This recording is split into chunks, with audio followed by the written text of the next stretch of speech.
Jim Harbaugh is taking the job with the LA Chargers. If you're a Michigan Wolverine fan, this is not a surprise, but it is a reality.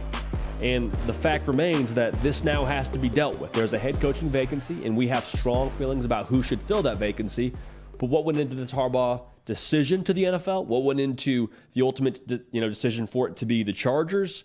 Not going to dive too deeply into the NFL side of things, but regardless, want to unpack this all together now as a college football community, Michigan Wolverine fans. We've had a lot of y'all be subscribed here for some time, and we appreciate y'all for that. Every single time we drop a Michigan video, we see the response from y'all. We appreciate y'all for that. If you have not yet subscribed, or even if you are subscribed, just double check. You hit that subscribe button for us. A great way for us to make sure that we're doing the content that you want to see. So we appreciate y'all being a part of this Roll Party Roll. All right, as I mentioned, zero surprise if you're a Michigan fan.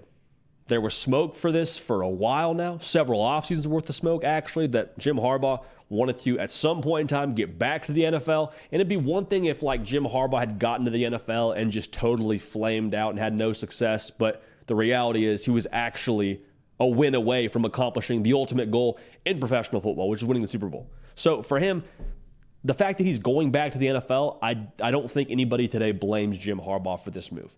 The fact that it was the Chargers, to me, just says the Chargers are giving him the amount of control that he desired, because that was kind of the thing that was floating around, was he wants to take the right job. Because for Michigan, like the reasons to stay were obvious.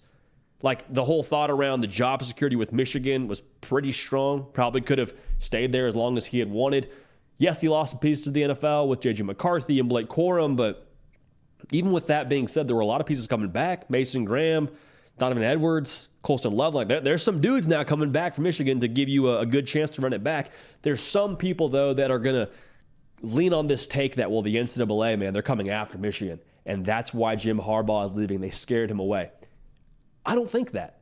I don't really think that's the case. I think ultimately for Jim Harbaugh, him taking this job with the Chargers is him aligning his actions with his goals.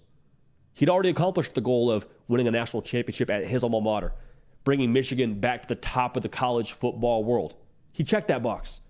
Now it's time for him to go check some other boxes, one of which being hoist a Lombardi trophy, compete at the most elite level the sport has to offer, and stand on that mountaintop. That's a goal for him, and now he's putting himself in position to do that. So if you're a Michigan fan, I think today you're probably also becoming a LA Chargers fan in some respect. Like Mark Wahlberg says, man, I'm a peacock. You got to let me fly. So I think Michigan fans today are doing just that and letting their head coach fly to the NFL. And they're grateful for, I believe, what he did, ultimately bringing them back a national championship trophy and bringing Hail to the Victors on repeat for them all offseason long. And it was on all night long, I believe, that night in January in Houston as they took home the ultimate prize the sport has to offer. So as we turn the page to the new era of Michigan Wolverine football, we've said this for some time. We think there is one man for the job. If it were us running the operation in Ann Arbor, we would have a press release probably out within the next few hours. I would imagine it's probably a little bit further along than that, or maybe it will take a little bit longer than that, rather is what I meant to say. We think Sherrone Moore is the right guy for the job. We feel pretty strongly about that for a couple of reasons. The most obvious is you keep your roster intact. Like just from a black and white standpoint, if you were to make an outside hire, these cats have a 30-day window now to jump into the transfer portal. And if you bring in somebody new to run this operation, well, I don't know how I feel about that from a player. I know Sherrone Moore. I trust him. He was our head coach when we had that 3-game stretch with Michigan versus the world, where everybody and their mama was rooting for Penn State, Maryland, and Ohio State. We went 3-0. I'm riding with him. Bring in somebody else, that changes what I know about Michigan football from a player. Like with Sherrone Moore, I know how he does things. I know how the culture is going to be. I know what our standard is. I know what practice will look like for the most part. I know what the offseason looks like for the most part. You bring in somebody new, I'm like, why would you do that? For what purpose? It ain't broke. Don't fix it. So the risk you run of decimating your roster, let's just call a spade right now. The quality of player available in the transfer portal is not up to par with the quality of player that Michigan will lose via the transfer portal. Like the players that you can draw from right now in the portal, I don't believe are as elite as Michigan would lose if they were to allow some of their players to go to the portal. And that's not to speak ill of anybody that's in the portal right now, But like, that's just kind of the reality of where we are on the college football calendar. A lot of the top guys entered early and then committed. Right now, you don't have the same quantity or quality available to you to refill your roster, how it would require you to refill your roster. So what I'm trying to say here is, don't go make a big name outside hire at the cost of resetting your entire roster. Now, entire roster is probably a little bit dramatic, but you hear what I'm saying. That's a risk you would run, not a risk I'd want to run. More importantly, the culture and the process that's currently in-house in Ann Arbor, that stays intact if you promote Sherrone Moore to be your next head coach. Like, make no mistake about it. He was around for that national title run. He was the head coach for 3 games. And that crucial 3-game season, rather. 3-game stretch of your season, rather. He gets it. You're bringing somebody else. Not saying they can't work. There's a lot of great head coaches that have won a whole lot of ball games. A lot of coaches that are proven commodities. But the continuity that you have right now, or the opportunity for continuity you have right now by promoting Sherrone Moore, I don't think that should be overlooked. And I think it's a mistake to go out and hire anybody else. So I really believe it's Sherrone Moore. I think it should be Sherrone Moore. And let's just be real, too. The timing for this, it's not horrible.